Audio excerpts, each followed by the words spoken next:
क्या आपको कभी यह एहसास हुआ है कि मृत्यु के स्वामी कहलाने वाले यमराज भी शुरू में हमारी तरह एक साधारण मनुष्य थे?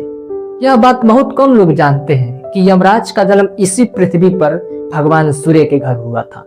और सबसे विचित्र तथ्य यह है कि दुनिया में सबसे पहली मौत जिस व्यक्ति की हुई वही स्वयं यम थे।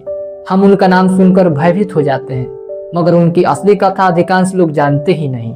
इसी वजह से आज हम बात करेंगे एक इंसान के उस सफर की जो आगे चलकर यमलोक का अधिपति बना, जिस यमराज की आज की छवि हम काले शरीर, विशाल सिंह, घनी मूछे और भैंस पर सवार एक डरावने देवता के रूप में देखते हैं। कभी वही यम इस सृष्टि के सबसे सुंदर और युवा पुरुष माने जाते थे। धरती के महलों की राजकुमारियां उनकी झलक पाने को बेचैन रहती थी और स्वर्ग की अप्सराएं उनके रूप पर मोहित हो जाया करती थी। उनका चेहरा इतना उजला और आकर्षक बताया जाता है कि चांद को भी शर्म आ जाए। उनकी आंखें कोमल कमल दल जैसी और आवाज इतनी मधुर कि कोई भी सम्मोहित हो उठे। उस समय सभी उन्हें यम के नाम से जानते थे। भगवान सूर्य उनके पिता थे और संजना उनकी माता। यम के साथ ही उनकी जुड़वा बहन यमी ने भी जन्म लिया, जो भविष्य में यमुना नदी का रूप धारण कर पृथ्वी पर प्रवाहित हुई। लेकिन अचानक एक दिन ऐसा समय आया जब यम की जीवन लीला समाप्त हो गई। उस युग में किसी की मृत्यु कभी हुई ही नहीं थी, इसलिए यमलोक पूरी तरह खाली पड़ा था। जैसे ही यम की आत्मा वहां पहुंची, चारों तरफ सिर्फ सुना सन्नाटा था। न कोई आत्मा, न कोई दूत, सिर्फ अकेलापन। तब देवताओं के वरिष्ठों ने घोषणा की, यम आज से मृत्यु के क्षेत्र के स्वामी और न्यायाधिकारी तुम ही रहोगे। यम ने देवताओं का आदेश स्वीकार कर लिया और यमलोक के राजासन पर बैठ गए। शुरुआत में सब व्यवस्थित चलता रहा, लेकिन समय बीतने के साथ यम का मन न्याय के काम से हटकर अपने सौंदर्य पर फिसलने लगा। वे आईने के आगे काफी देर तक खड़े रहकर अपने रूप को निहारते, मुस्कुराते और अपने बाल संवारते रहते। मृत्यु लोक से आने वाली आत्माएं कतारों में खड़ी रहती थी, पर यम को कोई परवाह नहीं।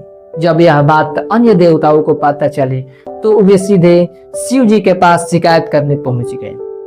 शिव जी ने बिना डांटे यम को बुलाकर बस इतना कहा, बेटा मेरे लिए नदी से थोड़ा पवित्र जल ले आओ। यम प्रसन्न मन से नदी तक पहुंचे, लेकिन जैसे ही उन्होंने पानी पर गिरती अपनी परछाई देखी, उनकी चीख निकल पड़ी। उनका सुंदर चेहरा गायब था, उसकी जगह उनके सिर पर भारी भरकम सिंह निकल आए थे। मूछें मोटी और आंखें सुर्ख डरावनी हो चुकी थी। अपना ही भयंकर रूप देखकर वे बुरी तरह घबरा उठे। तुरंत शिव जी के पास लौटे, लेकिन वे तब गहरे ध्यान में डूबे थे। मजबूर होकर यम विष्णु भगवान के पास पहुंचे और सब बता दिया। विष्णु मुस्कुराए और बोले, यह शिव की दिव्य खेल है। पुराना रूप वापस नहीं आएगा, पर तुम्हारे सिंह में हटा सकता हूँ। फिर उन्होंने दोनों सिंह निकालकर एक जीव पर लगा दिए। वही जीव आगे चलकर भैंसा बना, जो आज यमराज का वाहन माना जाता है।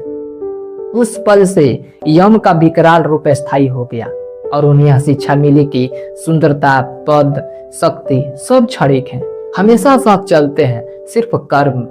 इसके बाद यमराज और गरुड़ से जुड़ी एक कहानी भी सुनाई जाती है। एक बार भगवान विष्णु शिव जी से मिलने कैलाश पर्वत गए और गरुड़ को बाहर रहने को कहा। उसी समय यमराज भी वहां से गुजरे। उनकी नजर एक नन्ही चिड़िया पर पड़ी जो एक पत्थर पर बैठी थी। यम ने बस क्षण भर उसे देखा और भीतर चले गए। गरुड़ को लगा कि यम उस चिड़िया को आयु देकर उसे ले जाने वाले हैं। करुणा आ गई और उन्होंने चिड़िया को अपनी चोंच में उठाकर दूर एक ऊंची पहाड़ी की गुफा में सुरक्षित छोड़ दिया। उन्हें लगा कि उन्होंने मौत को मात दे दी है। जब गरुड़ वापस आए तो देखा कि यमराज किसी को खोज रहे हैं। गरुड़ ने पूछा, प्रभु किसकी तलाश है? यम ने उत्तर दिया, अभी बाहर एक छोटी सी चिड़िया बैठी थी। अजीब बात है कि उसे आज दूरस्थ भोजन बनना था सांप का। समझ नहीं आ रहा है कि वह इतनी जल्दी वहां कैसे पहुंच गई।